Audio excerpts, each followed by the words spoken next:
My name is Andrea Seaman, and I am the managing director of the Alliance for Free Speech, called Bündnis Redefreiheit in German. Now, we are a Swiss-based association that protects free speech in Switzerland and in Germany.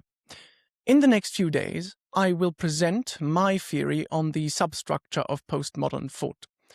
To understand the next video and the next few videos in this series on the DSA, you need some essential groundwork.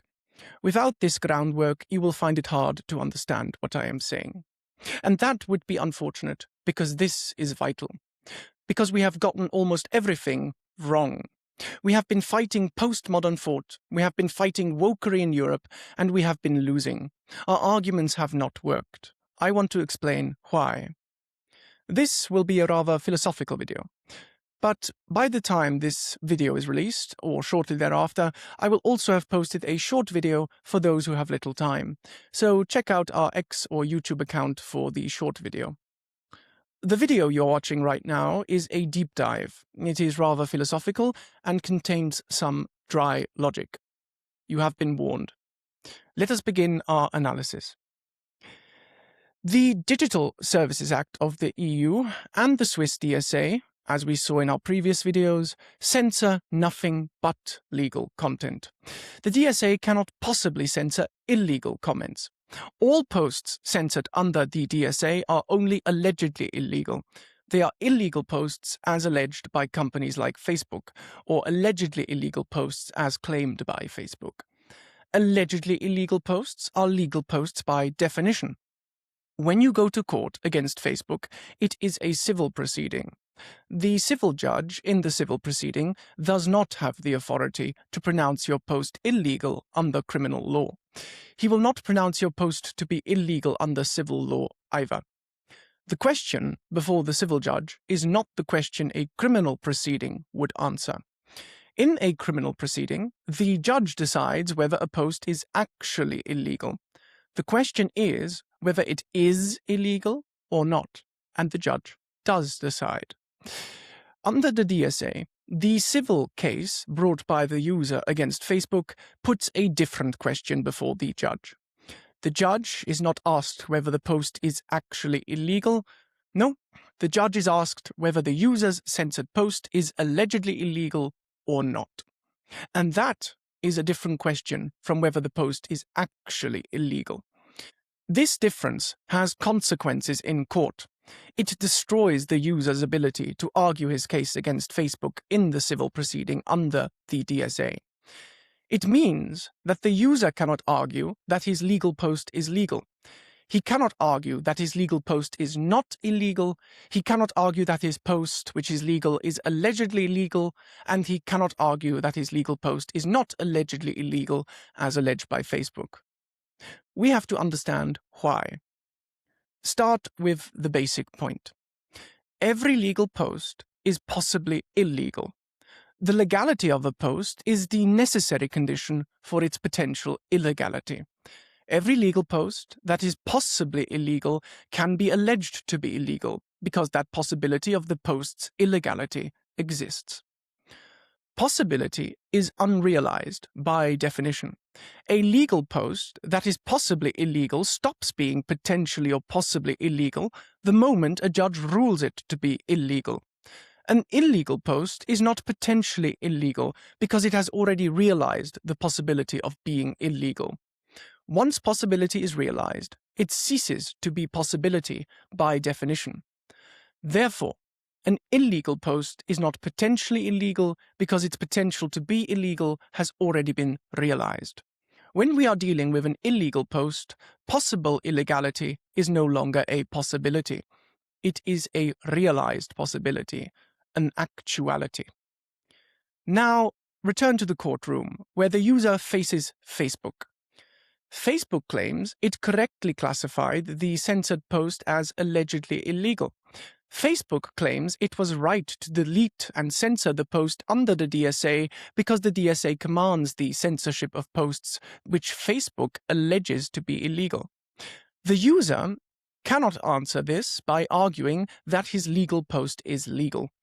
That argument fails because the post's legality does not refute that it is allegedly illegal. Facebook has made the allegation. That is a fact. And since the post is legal, it is necessarily potentially illegal.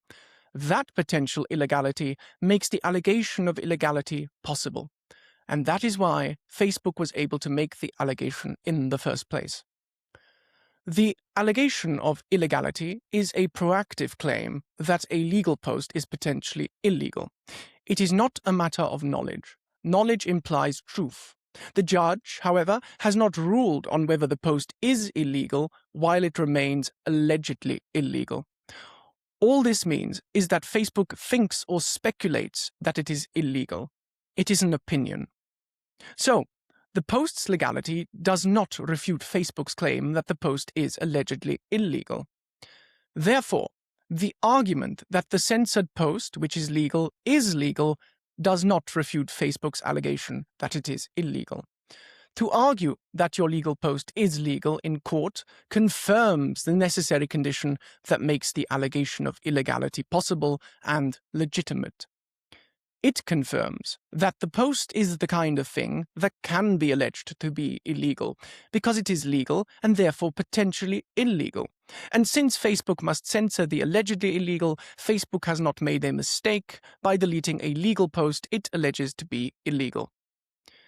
Everyone involved agrees that the post is and will remain legal under the DSA and its complaints procedure, because the DSA cannot censor illegal posts. It can only censor legal posts. The post's legality is not in dispute. The judge does not dispute it, Facebook does not dispute it, nor does the user, nor does the law. It is the necessary condition, and this is important. The legality of the post is the necessary condition for it to be censored. Its legality, however, is not the sufficient condition for censorship. The sufficient condition for censorship is the allegation of illegality thrown at the post by a company like Facebook. So, the user cannot argue in court that his post is legal. That does not work.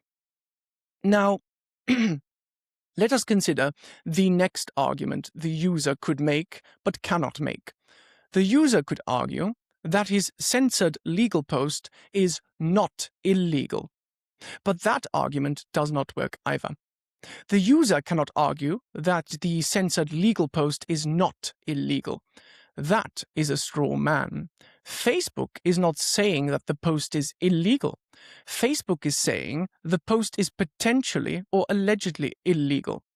So, arguing that the post is not illegal is not a defense either in court, because it is not what the user is accused of. But what is the user accused of exactly? As we just saw, it is wrong and incorrect to say that Facebook is alleging the post to be illegal. That is precisely not what is happening. Facebook is not alleging that the post is illegal.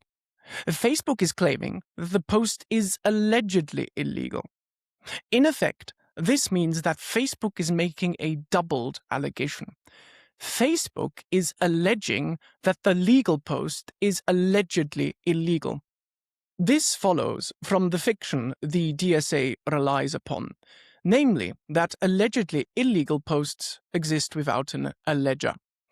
If you can find such an allegedly illegal post without an alleger, then you can allege that you have just found an allegedly illegal post. So, Facebook is effectively claiming that the censored post is potentially, possibly illegal. Yes, it is claiming the legal post is potentially, possibly illegal. This is gibberish and nonsense, but it matters, because it means Facebook is not claiming that the post is illegal.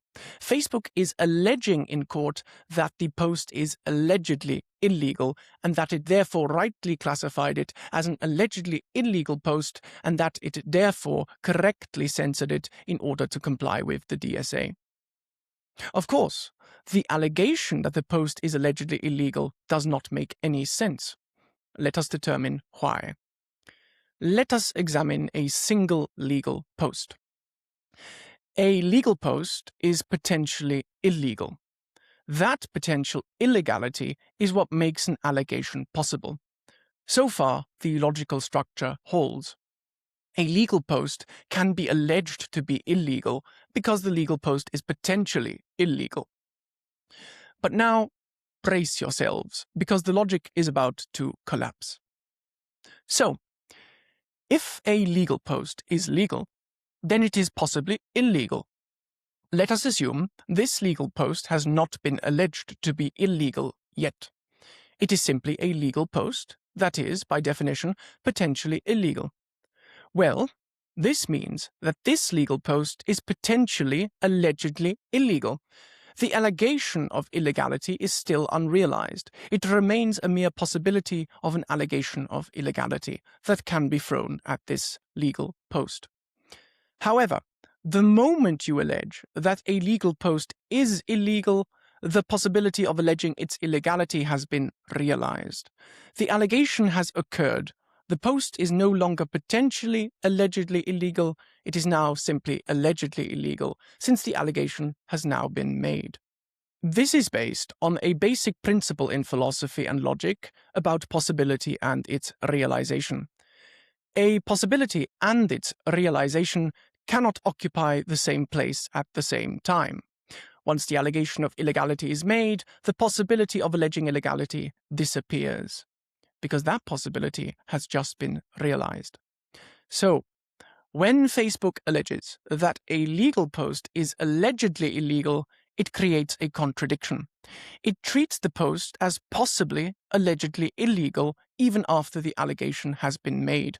It speaks as if the allegation were still in the realm of potential when it has, in fact, already actualized or realized itself.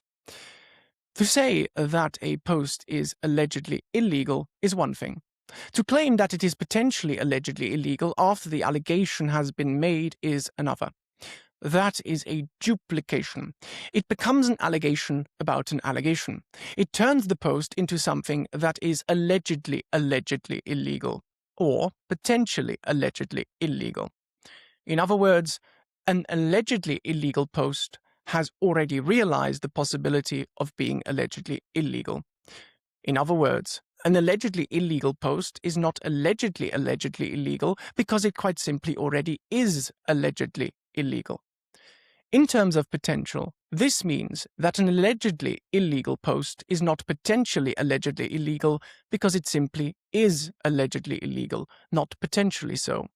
This means that the judge who needs to decide whether Facebook has classified the post correctly as an allegedly illegal post can only conclude that it is in fact an allegedly illegal post. After all, Facebook has made the allegation, the possibility of it being allegedly illegal has already been realized, and so it simply is allegedly illegal. The judge can only find in favor of Facebook and agree that the post is indeed allegedly illegal, as Facebook has alleged. Now, this is utterly ridiculous as a situation, to be sure. That is not law. It is the destruction of law through an illogical mess. Under this illogic, the DSA rests on a structure which it cannot itself sustain. It operates on possibility while treating realized allegations as if they were still potential allegations. It collapses the distinction between what might be alleged and what has actually been alleged. The result is an illogical construction. It does not merely produce unjust outcomes. The DSA fundamentally contradicts itself. For that reason as well, the Swiss DSA and the DSA ought to be abolished immediately. So, we have now established what it means when Facebook alleges that a post is allegedly illegal. Let us now get back to the courtroom and consider what other arguments the user could make to support his case against Facebook. So we have established two limits in court. Firstly, the user cannot argue that his legal post is legal. Secondly, the user cannot argue that his legal post is not illegal. What can the user try to argue next? He could argue that his post is not allegedly illegal, but allegedly legal. But that is nonsense. The post is legal. And because the post is legal, it is not allegedly legal. And because it is legal, it is not potentially legal either. And since legality is no defense in court, potential or alleged legality is no defense in court either. So what can the user try to argue next? He could argue that Facebook was wrong to consider the post to be allegedly illegal. But you cannot refute allegations of possibility. Claims about potential are irrefutable by their very nature. If I allege that you are potentially a thief, you cannot refute this allegation. You cannot refute it. Such an allegation cannot be proven either. So it can neither be proved nor refuted. So Facebook's position is irrefutable. It has basically become infallible. The judge cannot refute it either, and you are therefore in a situation where your legal post is censored despite its legality, and there is nothing which you can do about it. You are therefore living in a society under the DSA where everything is illegal or treated as illegal until it has been permitted. If the judge in the civil proceeding cannot refute Facebook, but rules in favor of the user anyway, then permission has been granted in a system where the post was forbidden until it was permitted by a judge. If it was permitted, then it was permitted by an arbitrary power, an arbitrary authority, and an arbitrary grace. That is not a system or society worth living in. Such a society must be emancipated and must transition to a society where everything is permitted until it has been forbidden. To sum up, under the DSA, the question is whether your legal post is potentially illegal as alleged, or whether your legal post is allegedly illegal. Therefore, you cannot argue in court that your post is legal. You cannot argue that your post is not illegal. You cannot argue that your legal post is potentially or allegedly legal. And you cannot refute Facebook's claim that your legal post is allegedly illegal. So, the user is checkmated. By the logic of potentiality, the user can only lose, because Facebook's allegation is irrefutable. This is what happens when the question before the judge is no longer whether something is illegal. This is what happens when the question is whether the post is potentially illegal or not. There is only one conclusion to such a case. The user loses. Facebook wins. Logically speaking, that is the only outcome. All these philosophical reflections we have made in this video on basic logic and philosophy will matter for the next few videos. So, stay tuned for more. That was me, Andrea Seaman of the Alliance for Free Speech, Bündnis Redefreiheit in German. See you next time. Thank you.